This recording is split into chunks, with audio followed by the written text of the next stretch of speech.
Fl-2024 Malta se tiċċelebra 3 anniversarji importanti fl-istorja riċenti.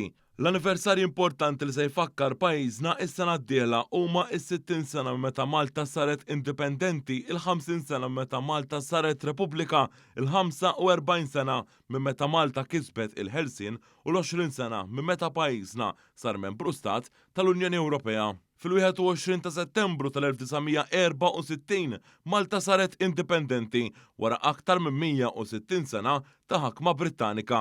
Iċ-ċeremonja uffiċjali fejn Malta saret indipendenti saret fil-Furjana meta preżenti kien hemm il-Prim Ministru ta' iż-żmien George Borch Olivier u d-Duka ta' Edinburgh, il-Prinċep Filippu.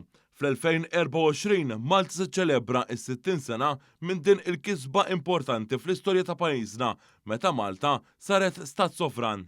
Anniversarju ieħor li se jkun iċċelebrat minn pajjiżna fl-2024 huwa dak ta' 50 sena minn meta Malta saret repubblika. Dan meta fit-13 ta' Diċembru tal-1974 il-maġġoranza tal-Parlament Malti ivvota favur li Ser Anthony Mamo li kien Gvernatur Ġenerali isir Kap ta' Stat. Dan wara li fl-10 snin ta' Malta indipendenti il-Kap ta' Stat kienet ir-Reġina Elisabetta li mbagħad kienet irrappreżentata minn Gvernatur Ġenerali. Dakinhar Ser Anthony Mamo ħal ġurament bħala l-ewwel President ta' Malta waqt li Dom Mintoff ħal ġurament bħala Prim Ministru ta' Malta f'din il-Kostituzzjoni ġdida. F'din is-sena Malta tiċċelebra wkoll il-45 anniversarju mill-kisba tal-ħelsien fil-31 ta' Marzu tal-1979 dakinhar il-bażi Ingliża ħallit darba l-dejjem lil pajjiżna wara kważi 180 sena fejn fuq il-monument fil-Birgu tniżlet il-bandiera Ingliża u ttellet dik Maltija. Dan seħħ wara li fil-bidu s-sebgħinijiet tela Gvern Laburista